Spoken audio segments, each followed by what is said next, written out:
الحمد للہ رب العالمین والصلاة والسلام علی سید الانبیاء والمرسلین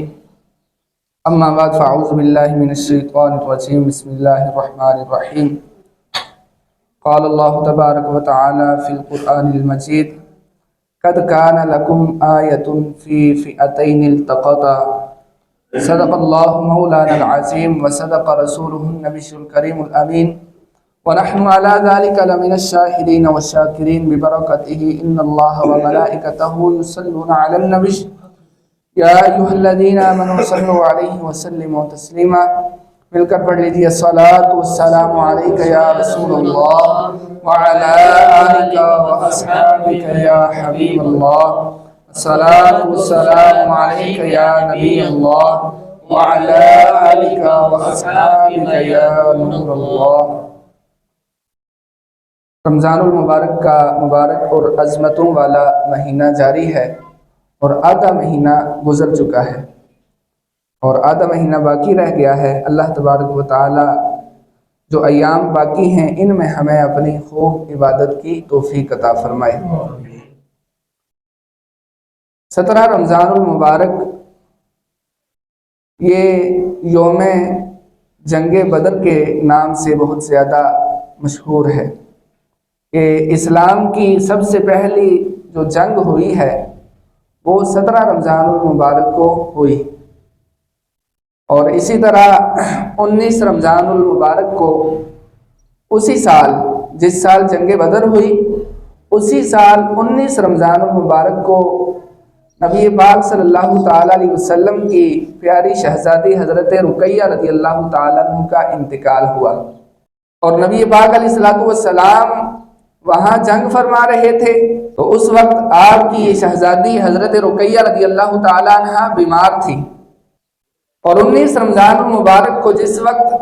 خبر پہنچانے والا مدینے میں یہ خبر لے کر آیا کہ اللہ تبارک و تعالیٰ نے مسلمانوں کو فتح عطا فرمائی ہے، اس وقت لوگ سیدنا رقیہ رضی اللہ تعالیٰ عنہ کو دفن کر رہے تھے۔ یعنی حضور علیہ السلام نے اپنی اس شہزادی کا آخری بار منہ بھی نہیں دیکھا۔ تو 17 رمضان المبارک غزوہ بدر ہوا، 19 رمضان المبارک سیدنا رقیہ رضی اللہ تعالیٰ عنہ کا یوم ہے، اور اسی طرح 21 رمضان المبارک یہ سیدنا علی المرتضیٰ کرم اللہ تعالی وجہہ الکریم کا دن منایا جاتا ہے۔ تو یہ آگے جو دن آ رہے ہیں ایک تو ویسے ہی رمضان کا مہینہ ہے، اور پھر ان نیک ہستیوں سے ان کو نسبت حاصل ہے، تو ضرور دعاؤں میں ان نیک ہستیوں کو بھی یاد رکھا جائے۔ اللہ تبارک و تعالی نے پارہ 3 سورۃ آل عمران میں ارشاد فرمایا قد کان لکم آیۃ فی فئتین التقطا، تحقیق تمہارے لیے نشانیاں ہیں اس میں کہ جو دو گروہ آپس میں قتال یعنی جہاد کر رہے تھے۔ اب ان میں سے ایک گروہ تو وہ تھا فئۃ تقاتل فی سبیل اللہ، ایک گروہ تو اللہ کی راہ میں لڑ رہا تھا، اور وہ صحابہ کا گروہ تھا، یعنی انہیں نہ ہی کوئی زمین کی لالچ تھی، نہ ہی کوئی مال و دولت کی، عہدہ و منصب کی کچھ بھی لالچ نہیں تھی، بلکہ وہ تو اللہ کی راہ میں اسلام کی سربلندی کے لیے لڑ رہے تھے۔ وفئۃ اخری، اور ایک دوسرا گروہ تھا، اور وہ کفار مکہ کا گروہ تھا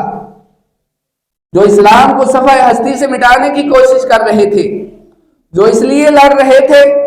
کہ اسلام کی تبلیغ کو روکا جائے، مسلمانوں کی دن بدن بڑھتی تعداد کو روکا جائے، اور اللہ تبارک و تعالی نے اس غزوہ میں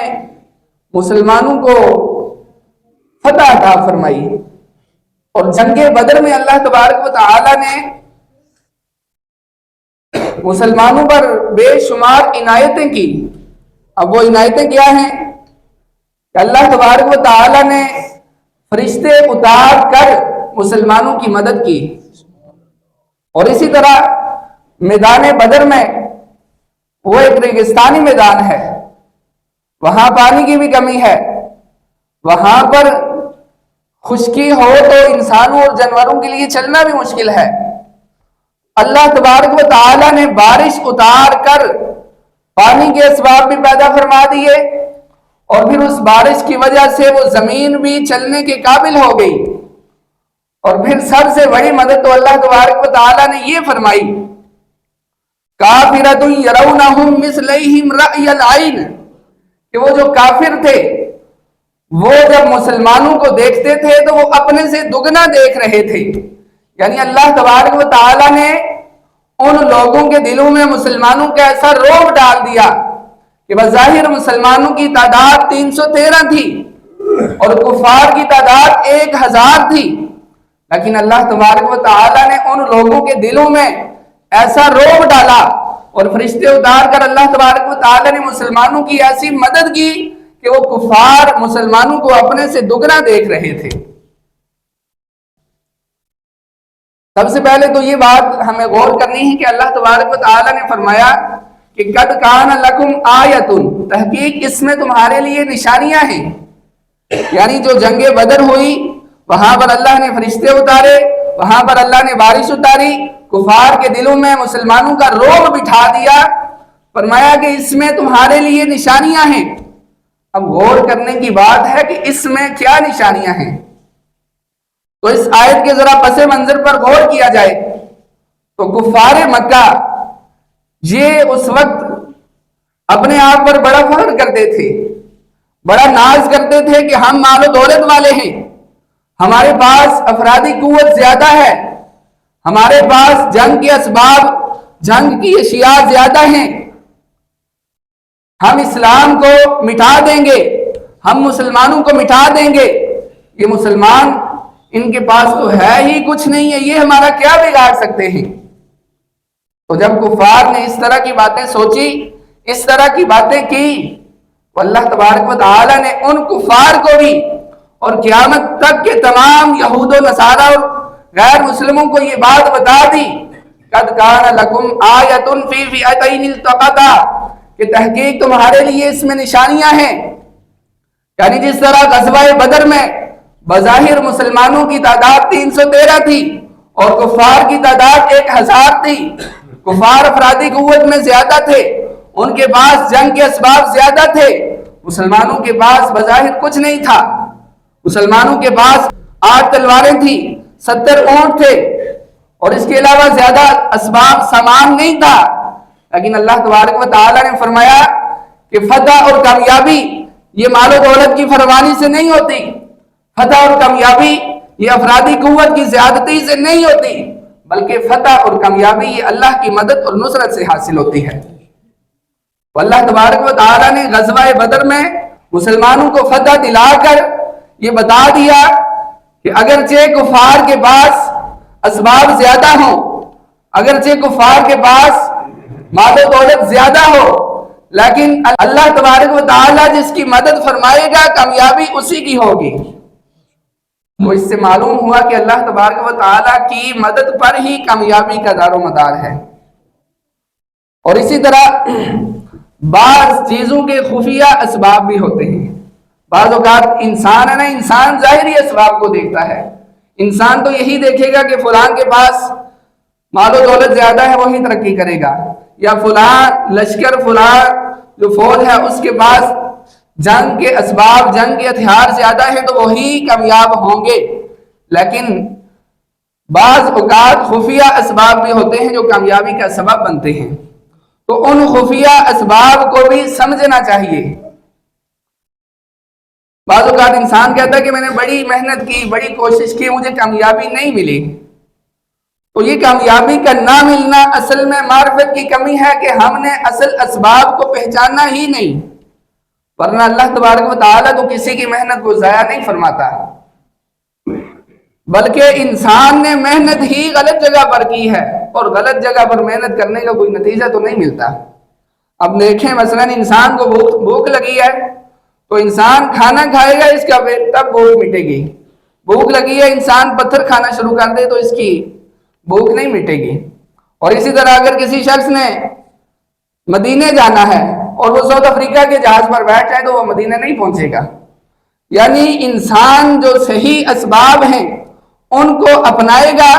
صحیح اسباب پر محنت کرے گا، تب کامیاب ہوگا، غلط جگہ پر انسان محنت کرتا رہے اور انسان کہے کہ مجھے کامیابی نہیں ملی، تو غلط جگہ پر محنت کرنے سے انسان کو کامیابی نہیں ملتی۔ اور اسی طرح ہمارے یہاں لوگوں کا یہ ذہن ہوتا ہے کہ میں امیر و کبیر ہو جاؤں، میرا کاروبار چمک جائے، میرے معاشی حالات بہتر ہو جائیں، تو اس کے لیے انسان دن رات کوشش کرتا ہے، انسان اپنے شب و روز کو محنت میں گزار دیتا ہے، اور بعض اوقات تو انسان نمازوں تک کی پرواہ نہیں کرتا، اور انسان یہ پرواہ نہیں کرتا کہ حلال کما رہا ہوں یا حرام، سودی لین دین شروع کر دیتا ہے، حرام ذریعے سے کمانا شروع کر دیتا ہے،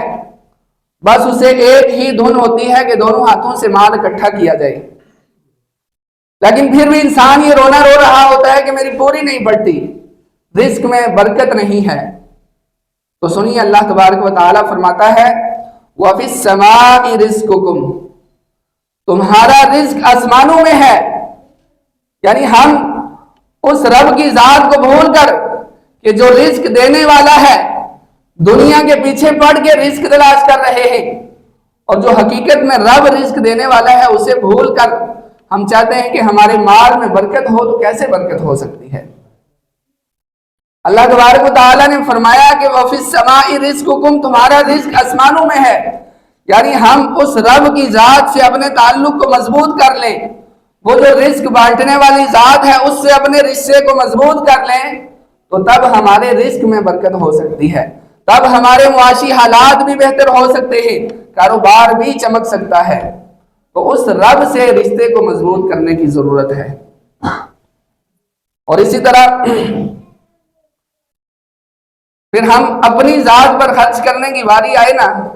تو دل کھول کر خرچ کرتے ہیں۔ اپنے لیے شاپنگ کرنی ہو، اپنے گھر کے لیے شاپنگ کرنی ہو، تو ہم مارکیٹ میں جاتے ہیں تو ہم یہ کہتے ہیں کہ ہمیں کوالٹی اچھی دکھائی جائے، پیسوں کی پرواہ نہیں ہے، کوالٹی اچھی دکھائی جائے۔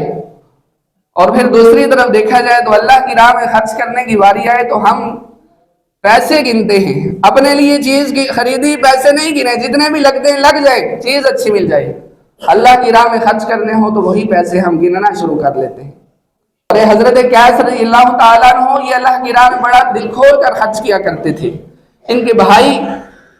ان کو منع کیا کرتے تھے کہ تم سارا مال جو کماتے ہو خرچ کر دیتے ہو، کچھ بچا کر بھی رکھ لیا کرو گا، تمہیں کام آئے گا، کسی مشکل میں کام آئے گا۔ تو حضرت قیس رضی اللہ تعالیٰ عنہ یہ کہتے کہ میں نے جو اپنی ضرورت کے لیے رکھنا تھا رکھ لیا، باقی میں اللہ کی راہ میں خرچ کر دیتا ہوں۔ اب بھائیوں نے یہ شکایت نبی پاک علیہ الصلوۃ والسلام کی بارگاہ میں پہنچائی کہ قیس جو ہے یہ بہت فضول خرچ ہے، کچھ بچاتا ہی نہیں ہے، سب کچھ خرچ کر دیتا ہے۔ اب حضور نے ان سے پوچھا تو انہوں نے کہا یا رسول اللہ صلی اللہ علیہ وسلم، میں اپنی ضرورت کے لیے مال رکھ لیتا ہوں اور باقی اللہ کی راہ میں بانٹ دیتا ہوں۔ تو نبی پاک صلی اللہ تعالی علیہ وسلم نے فرمایا انفق ينفق اللہ علیک، کہ خرچ کر، اللہ تبارک و تعالیٰ تجھے اور عطا فرمائے گا۔ اور نبی پاک صلی اللہ تعالی علیہ وسلم نے 3 مرتبہ یہ فرمایا۔ حضرت قیس رضی اللہ تعالیٰ عنہ فرماتے ہیں کہ میں نے اس کے بعد اور خرچ کرنا شروع کر دیا، حتیٰ کہ وہ وقت بھی آیا کہ میں اپنے خاندان میں سب سے زیادہ امیر و کبیر تھا۔ تو اللہ کی راہ میں خرچ کرنا کریں تو دل کھول کر خرچ کریں، تاکہ اللہ تبارک و تعالیٰ اس سے بھی دگنا بلکہ 7 گنا زیادہ عطا فرماتا ہے۔ تو گن گن کر اللہ کی راہ میں خرچ نہیں کرنا چاہیے۔ اور اسی طرح بعض اوقات انسان پر مصیبتیں آ جاتی ہیں، پریشانیاں آ جاتی ہیں، حالات ایسے ہو جاتے ہیں کہ انسان سوچتا ہے سب مصیبتیں میرے لیے ہی بنی ہیں، اور یوں بھی کہا جاتا ہے کہ سونے کو بھی ہاتھ لگائے تو وہ بھی پتھر بن جاتا ہے، اتنی مشکلیں آ گئی ہیں، اب ان سے نکلنے کا کوئی راستہ ہی نہیں مل رہا۔ تو اللہ تبارک و تعالیٰ نے اس کا بھی حل قرآن پاک میں ارشاد فرمایا ہے۔ اللہ تبارک و تعالیٰ نے فرمایا وَمَن يَتَّقِ اللَّهَ يَجْعَل لَّهُ مَخْرَجًا، کہ جو اللہ سے ڈرے اللہ تبارک و تعالیٰ اس کے لیے راستہ نکال دیتا ہے۔ تو مصیبتوں سے، پریشانیوں سے چھٹکارے کے لیے اللہ کا ڈر اپنے دل میں یہ بٹھانا ہوگا۔ اللہ کا ڈر، تقویٰ جب اپنے دل میں لائیں گے تو ہمارے مشکلوں کے دروازے بند ہونا شروع ہو جائیں گے، ہمارے لیے آسانیوں کے راستے کھلنا شروع ہو جائیں گے۔ اور پھر اللہ تبارک و تعالیٰ نے غزوہ بدر میں مسلمانوں کی جو مدد کی، تو اس کے بھی کچھ اسباب ہیں کہ اللہ تبارک و تعالیٰ کی مدد ہمیں کیسے حاصل ہو. ان لوگوں کو تو اللہ کی مدد حاصل ہوئی، ہمیں کیسے حاصل ہو، اس کے بھی کچھ اسباب ہیں. اور ان اسباب میں سب سے پہلی چیز یہ ہے کہ انسان ایمان اور پختہ یقین والا ہو. دیکھیے موسیٰ علیہ السلام آپ اپنی قوم کو جب آزاد کروانے کے لیے اپنی قوم کو راتوں رات لے کر مصر سے روانہ ہوئے تو فرعون کو جو ہی پتہ چلا تو وہ اپنا لشکر لے کر موسیٰ علیہ السلام کے پیچھے نکل آیا. اب موسیٰ علیہ السلام جا رہے ہیں، سامنے دریا آ گیا، پیچھے مڑتے ہیں تو فرعون کا لشکر ہے. اس وقت بھی موسیٰ علیہ السلام نے اللہ پر ان کا اتنا پختہ یقین تھا کہ آپ نے اپنی قوم سے کہا ان معی ربی سیہدین، بے شک ہمارے ساتھ ہمارا رب ہے، ان قریب وہ ہمیں بہترین رستہ دکھائے گا. آپ کا اللہ پر پختہ یقین تھا. اس یقین کی بدولت اللہ تبارک و تعالی نے فرمایا کہ اے موسیٰ اپنا عصا دریا پر مارو. موسیٰ علیہ السلام نے اپنا عصا جو ہی دریا پر مارا تو دریا کا پانی دونوں طرف دیوار بن گیا اور بیچ دریا کے 11 رستے بن گئے. تو یہ کیسے ہوا کہ آپ کا اللہ پر پختہ یقین تھا. تو اللہ کی مدد تبھی حاصل ہوتی ہے کہ جب اللہ پر پختہ یقین ہو. اور اسی طرح اللہ کی مدد حاصل کرنے کا جو دوسرا بڑا ذریعہ ہے وہ ہے صبر. انسان کو صبر کرنا چاہیے، صبر کرے تو اللہ کی مدد آ جاتی ہے. بعض اوقات انسان پر مشکل آئی ہے، آزمائش آئی ہے تو انسان جو ہے بے صبرہ ہے، صبر نہیں کرتا.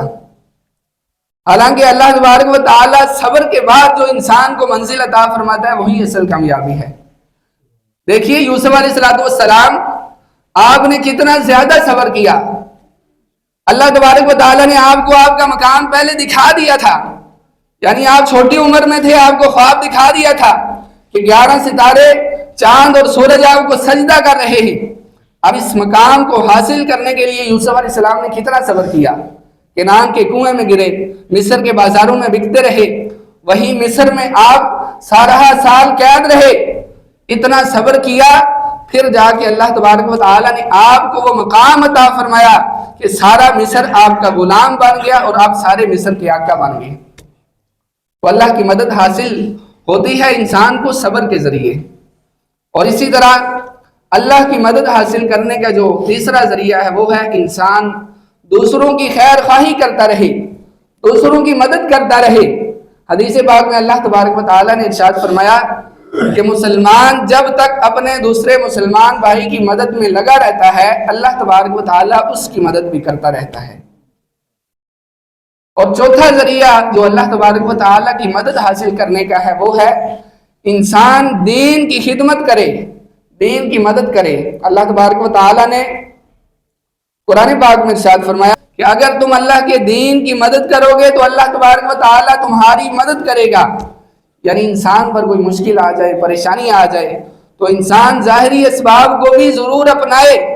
ظاہری اسباب جو اس مصیبت سے چھٹکارے کے ہیں ان کو اپنانے کے ساتھ ساتھ انسان دین کی خدمت بھی کرے، دین کی مدد کرے. کسی مسجد میں خدمت کر دے، کسی مدرسے میں خدمت کر دے، علماء کی، حفاظ کی، جو طالب علم دین ہیں ان کی مدد کر دے. اس کی برکت سے بھی اللہ تبارک و تعالی کی مدد شامل ہوتی ہے اور مصیبتوں سے چھٹکارا مل جاتا ہے. تو اللہ تبارک و تعالی ہم سب کو اپنا حقیقی بندہ بنائے، اپنی خاص مدد عطا فرمائے. آمین بجاہ النبی الکریم صلی اللہ تعالی